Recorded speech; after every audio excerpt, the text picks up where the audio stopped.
dalal sunu gan Abdoulaye Cissé salaamaaleykum. waaleykum salaam. ñu ngi nuyu Georges Déthié Diop. Abdoulaye Cissé ci DER di këf kooku gouvernement bi sànc ne ci lay jox gone yeeg ndaw ñi xëy yow yaa fa yittewoo li ñuy wax déploiement territorial maanaam li ngeen di def ngeen gën ko saawal lawal ko ci biir goxu Sénégal gépp muy Ndakaaru di gox yooyu yeneen yi ci réew mi itam ba léegi gone yaa ngi jàmbat ñàkkum xëy ana seen liggéey fu mu féete fuñ koy gis. merci salaamaaleykum Georges salaamaaleykum Babacar maa ngi leen di nuyu auditeurs RFM yëpp di wax ni que DER biñ ko sànceeg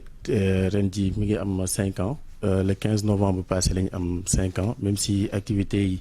ñu ngi koy démarré le 8 mars 2018 donc DER biñ ko sànceeg tey jii daanaka dugal na ci économie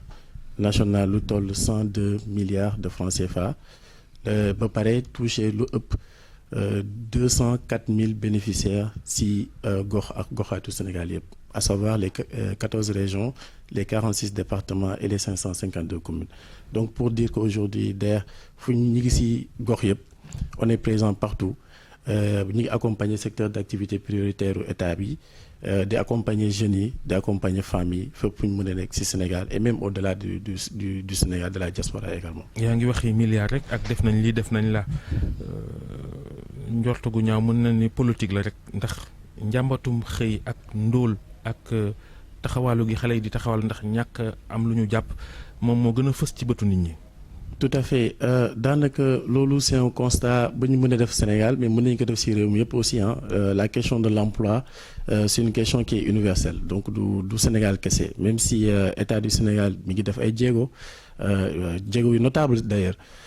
DER daanaka boo xoolee dafa bokk ci structure yi nga xamante ni day bokk ci accompagner ndaw ñi ak jigéen ñi ci wàllum auto-emploi muy wàllum xëy am seen propre initiative di mën a dérouler seen propre activité donc DER bu ñu koy wax nag résultats yi ñuy am nii mën nañ ko gis c'est visible c'est des résultats qui sont palpables même si du ñun kese ñooy acteurs yuy intervenir dans ce secteur-là il y a plusieurs structures qui interviennent également dans ce secteur-là et raison pour laquelle d'ailleurs président en avril 2021 à l'issue du conseil présidentiel sur l'insertion et l'emploi des jeunes mu décliné benn programme bu am doole bu am solo bu ñu woowee xëyu ndaw yi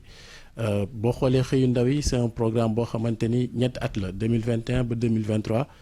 pour un coût global de 450 milliards. justement ci côté boobu DER moo jiitu programme xëyu ndaw ñi. tout à fait yéen loo leen def concrètement ci programme boobu. voilà donc comme ni nga ko waxee Georges merci DER jiitu programme boobu déjà programme boobu président ba mu ko lancé dafa gën a firndeel et gën a dooleel liggéeyu DER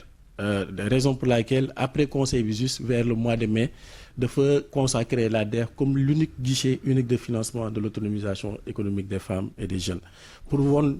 déjà remercier DER ci liggéey yu mu jotoon def avant la mise en place de ce programme-là mais gën a reconforter la position de la DER comme un acteur incontournable de l'écosystème entrepreneurial sénégalais donc lu ñu jot a def dans le cadre de ce programme-là boo xoolee maa ngi koy wax sànq programme bi ñu ngi koy lancé au mois d'avril 2021 tey jii daanaka ñu sommes sur 3 ans la ba 2023 nous sommes à 1 an et demi de mise en œuvre à terme ñun lu concerné DER jot nañ ci financer lu toll 42,45 milliards de francs CFA loolu boo ko xoolee lu ci ëpp solo mais c'est le nombre d'initiatives entrepreneuriales bu DER accompagné parce que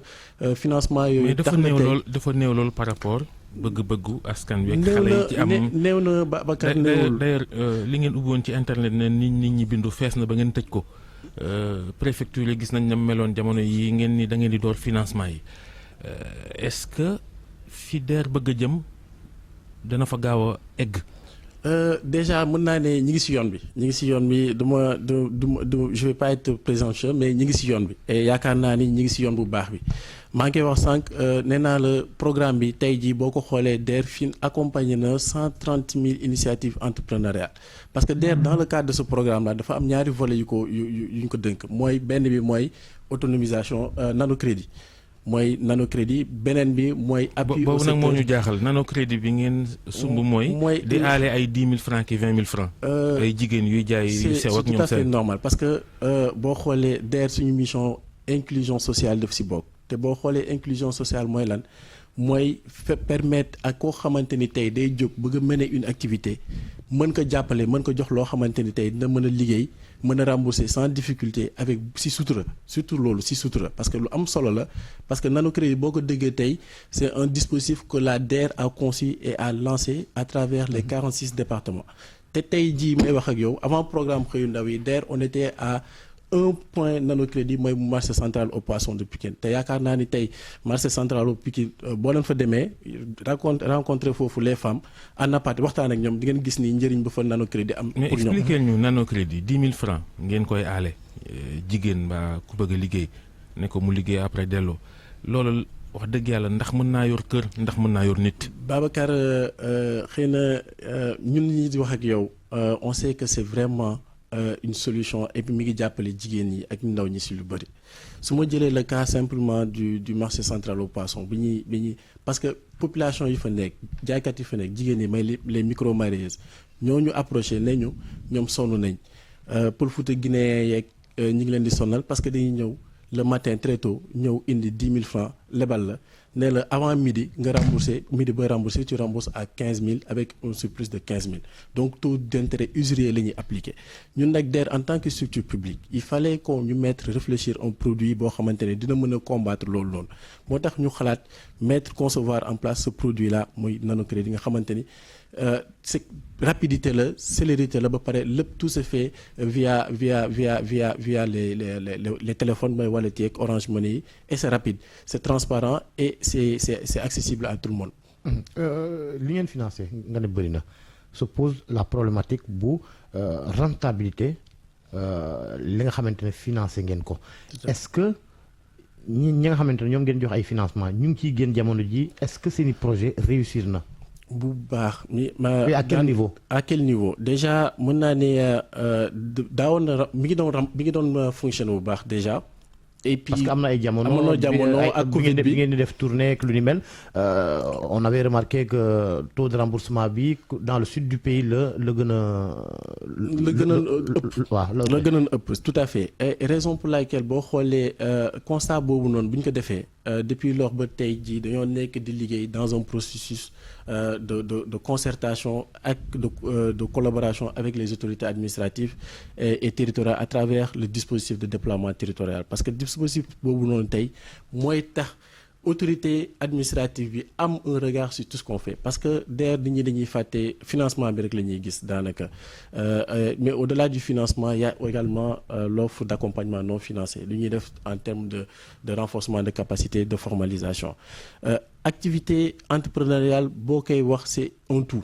c'est pas uniquement le financement il y a la formation il y a la formalisation et il y a l'accompagnement donc package boobu yëpp aujourd'hui même la ñuy mettre à disposition des bénéficiaires que nous finançons que nous accompagnons à travers le pays là pour qu'ils puissent réaliser et atteindre des niveaux de performance de création de richesse et d'emploi au niveau pour que seen activité gën a rentable et d'ailleurs maa ngi wax ni tey boo xoolee DER sur les 46 départements ak plateforme yi ñuy développé parce que c'est important parce que tey boo bëggee adresser la question mën a que sénégalais fépp mën a nekk ci Sénégal mën a def sa demande de financement on était obligé de mettre en place des plateformes qui permettent aujourd'hui fépp pour nga mën a def sa demande de financement et que nga am un suivi sur l'état d'évolution et sur mais l'état d'avancement. mais loolu amatul mënatul ne. mi ngi ne Babacar mi ngi am. parce que tey plateforme bi tëj ngeen ko. plateforme bi tëj na on l'a fermé parce que la plateforme elle est dédiée à des appels à projets. Au-delà de la plateforme, actuellement, ñi boo xoolee au niveau des 46 départements, il y a ce qu'on appelle les espaces Sénégal Service mooy pôle emploi et entrepreneuriat. DER actuellement dañoo déployer dans les 46 pôles emploi entrepreneuriat ay agents yi fa nekk yi nga xamante ni tey seen mission mooy lan bépp Sénégalais bi fa ñëw ba am projet bëgg a déposer sa projet ñu dalal la orienter la conseiller la ba pare jël sa demande de financement enrôler ko ci plateforme bi pôle emploi entrepreneuriat yëpp am na plateforme bu DER mettre à leur disposition pour la prise en charge des demandes de financement. Au-delà de la plateforme qui est financement.der.sn bi nga xamante ni tey actuellement c'est dédié à des appels à projets. Au-delà des appels à projets nag ñi ngi également di liggéey ak yeneen di structures parce que DER on est dans un environnement boo xamante ni DER travaille en synergie avec les autres structures de l'État sànq maa ngi doon wax ni formation lu ëpp solo la pour exemple tey 3FPT c'est un de nos partenaires qui participent à la formation qui forme bu former déverser ñu les former pour que DER jël leen financer leen donc pour wax ni simplement DER mi ngi def li muy def mais en collaboration également avec les autres structures qui sont mis en place par l'État du Sénégal. mais niveau bi ma laajte ba léegi indee goo ci tontu niveau de réussite des projets yi nga xamante ne DER financé na ko. niveau bi mun maa joxe boo nee niveau dafay mel ni dafa war a joxe benn chiffre. du ma mun ma voilà approximatif mooy c'est parce que ñi nga xamante ne jël nañ xaalis bi xëy na dem niveau de performance mi jaar ci géej gi ñenn ñi nga xamante ne jël nañ xaalis te ba léegi niveau de performance mënta weesu nit ki jël xaalis financement liggéey remboursé de récupérer joxaat ñeneen léegi il faut que ñu xam fu mu toll ndax déggoon nañ ne ay jamono la Georges laaj am na solo ci xayma gi il faut que ñu xam bu ñu jëlee misaal département Pikine ne ngeen woon aale ngeen fa 3 milliards 3 milliards yooyu ngeen aal ay jigéen ak ndaw foofa bu ngeen ko xaymaa tey ndax ba ngeen ko waxee léegi ëpp na at ci yan projet la ñu yëngu ak remboursement bi fu mu toll ci misaal ma jëlee misaal rek lu toll ni département Pikine yaa ngi doon wax 3 milliards actuellement ëpp na romb nañ 3 milliards te loolu lu ko indi mooy parce que dañoo accompagner financer ay ndaw ay jigéen ñu liggéey rembourser ñu mën a jox ñeneen c'est comme ça que le dispositif est dafay lii revolving la par exemple su ma jëlee nano crédit tey marché central au poisson maa ko doon wax sànq dañuy jël liggéey rembourser keneen jël ainsi de suite te dispositif la boo xamante ni tey c'est même pas la DER qui moo koy gérer quasiment boo xoolee on a créé un écosystème qui permet aux femmes au groupement ñoom seen bopp ñooy tànn ñu war a jot ci financement bi ça permet de minimiser le risque donc côté boobu noonu daanaka on est à des taux à des niveaux de performance de 88% voire 90% sur l'étendue du territoire pour le produit nanocrédit boo ñëwee ci appui au secteur et métier mooy financement yi ngay def dans les secteurs dédiés également ñi ngi accompagner ay jeunes ñi accompagner ay groupements de femmes dans la transformation dans l'agriculture dans l'élevage daanaka tey boo xoolee y a même une cérémonie de remise de pirogue à fibre de verre bi am Ouakam pour les acteurs de la pêche parce que activité baa ngi dox quand on l'a fait dañ ko njëkkoon def au niveau de Soumbédioune ñu gis ne activité baa ngi jox d'autres acteurs nous ont sollicité moo tax ñu koy dem defi tamit au niveau de Ouakam et on a commencé à faire ça sur l'étendue du territoire à partir par la mise en place également de camions remise de camions frigorifiques ak d'unités de fabrique de glace ñu ngi koy def donc pour dire que activité bi bu du woon activité bi doxul on aurait pu mobiliser tous ces fonds là pour mën a jox ñeneen ñi nga xamante ne yéen a ngi doon xupp naan bu ñu remboursé wul dañ leen di yóbbu yoon jamono yi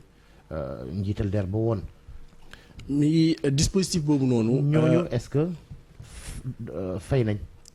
DER tout ce qui est justice tout ce qui est c'est des procédures yoo xamante ni man je suis mal placé pour en parler. xam naa ni daal y a des gens yoo xamante ni DER ils sont am nañ yóbbu na leen en contentieux donc mi ngi def ñu war a liggéey ci wàllu boobu ñu ngi def seen liggéey. et d'ailleurs dispositif bëri na ñoom bëri na bëriwul parce que boo xoolee tey DER maa ngi ko doon wax sànq en 4 ans de mise en œuvre on est à 204 000 bénéficiaires financés sur l'étendue du territoire 204 000 bénéficiaires et tey may wax ak yow nii demande bi mi ngi toll ci 274 milliards de demandes de financement. ban diwaanu ëppale xam naa Ndakaaru. Dakar a ëppale. deuxième région bi. comme Thiès la troisième région boo xamante ne en termes de demande c'est Ziguinchor quatrième région bi muy Saint-Louis donc pour vous dire que aujourd'hui DER dañoo mettre en place ay jumtuwaay yi nga xamante ni tey en temps réel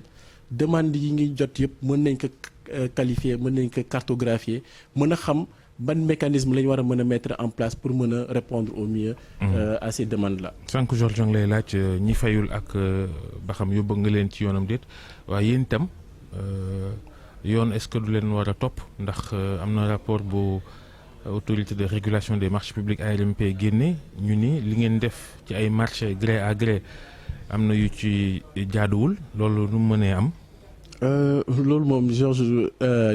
Babacar du ma ko commenter parce que yaakaar naa ni je suis pas la personne la mieux indiquée pour en parler voilà c'est xam naa daal dañuy bàyyi. yan xeetu marché la DER di def noonu.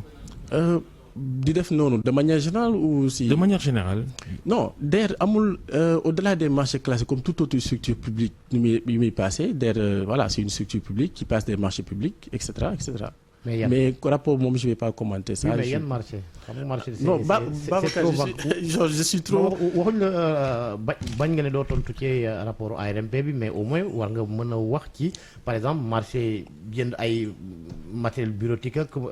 non xam nga boo ma nee yan type de marché xam nga man tey su ma la waxee en termes de projet structurant yi nga xamante ni tey moom laa gën a maîtriser maa ngi wax sànq ni tey dañ def distribution ay pirogue en fibre de verre. yi nga xamante ni tey Sénégal fii lañ ko defaree la DER a contractualisé au nom des bénéficiaires avec des entreprises qui sont là qui fabriquent ces fibres et que la DER récupère pour mettre ça à disposition des acteurs qu'elle accompagne. fibre de verre moom yow ndax waa Sine rek la. waaw non du yombul kese parce que boo xoolee daanaka c'est un des secteurs yi nga xamante ni en termes de création d'emploi bokk na ci l'un des secteurs qui pourvoyeur d'emploi dans ce pays-là parce que daanaka pirogue boo jël rek dina liggéey loolu toll 10 personnes voire 15 jeunes par pirogue donc loolu c'est des activités yoo xamante ni mi ngi dox c'est des activités qui sont rentables et pourvoyeurs d'emploi. léegi yow sa liggéey mooy fexe ba projet yi dugg ci gox yëpp lan moom mooy bees ci sa liggéey lu ngeen mëbët ci fan yi ñu jëm. waaw maa ngi ko doon wax sànq déploiement territorial bi nag actuellement dañoo nekk ci depuis que président mettre en place mooy programme xëyu ndaw yi dañ nekk di ko gën a renforcer. waaw daanaka tey jii DER déployé na au niveau des 14 régions 46 départements lu toll 164 agents. am na ay coordinateurs départementaux am na ay agents administratifs nano crédit ak des représentants au niveau des pôles emploi entrepreneuriat pour mën a jël en charge les demandes ba pare développer ay plateformes yi nga xamante ni tey qui permettent d'aller très vite et de manière transparente dans le traitement et le suivi des demandes de financement j'en veux pour exemple tey rek boo jël plateforme pôle emploi entrepreneuriat DER ko concevoir mettre à disposition des pôles emploi ba pare impliquer les autorités administratives mooy préfet ak gouverneur qui ont un accès à la plateforme pour mën a xam dans leur circonscription toutes les activités de financement que la DER fait là-bas. Et d'ailleurs tey jii mën naa wax ni dispositif boobu noonu tey mën a tax en termes de suivi en termes de remboursement sans que Georges mi ko doon posé que mécanisme yooyu yëpp mu gën a performant. léegi yéen de journalistes yi moom du ngeen leen financer Georges mi bu bëggoon télé mbaa rajo di ngeen ko jox. journalistes yi dañ leen di financer activité journaliste c'est une activité qui est déjà c'est une activité économique. di ngeen aale ay 100 millions yooyu. Alaaji Assane moo koy laaj. ce projet aale moom. xaw mais quand même na def demande am au niveau du pôle emploi entrepreneuriat bu nekk comme département Dakar lañ nekk mi ngi au niveau de Colobane. donc boo demee def am na benn ndaw bu fa nekk représentant de la DER. boo ñëwee dañ la accueillir orienter la ba pare jàppale la si ce projet pour la mise en place de ton projet ba pare jël ko enrôler ko si plateforme bi. et dañ xool ni ñu mën a def. jërëjëf El Hadj Assane lu ngeen ko al mu jëndee koy basin jërëjëf. jërëjëf Abdoulaye Cissé jërëjëf Georges jërëjëf Soxna Naata mbokk yi ñu yendu ak jàmm. merci beaucoup Babacar Fall Georges Déthié Diop Chérif dégg nga ko kon suñu yoonu nekk milliardaire dafa mel ni mi ngi bëgg a sotti de DER nee na mën nañoo dem leb. ñu dem leb dem ubbi télé xëy nga bàyyi fi plateau bi am foo dem. nga ne. man yow moom doon nga ko pare ndax xëy nga bàyyi fi suñu plateau bi génn dem gisaatul la woon. loolu de kenn gisu ko yow doo nga ko gis ndax sos moom baaxul moom Chérif yow léegi sos da nga koo boole léegi ci yi ngay def ba léegi amoo jàmm. baax na yàlla baax na waaye tant que milliardaire yi daal sotti na Alaaji Malick n'est-ce pas merci. moom ku leb na nga fay dañuy leble bu leen fàtte ci kanam du ma la tontu dinañ dalal Charles Faye ci jàngat bi tey ci gaynde yi ak nit ñu éliminé ci 8e de finale coupe du monde Seydou Sané nekk vice-président bu fédération bi ñu dénk ko wàllum communication jiite it Casa Sport dinañ ko dalal léegi ñu jàll ci xibaar yi ñu yaatal ko ak Chérif Dia.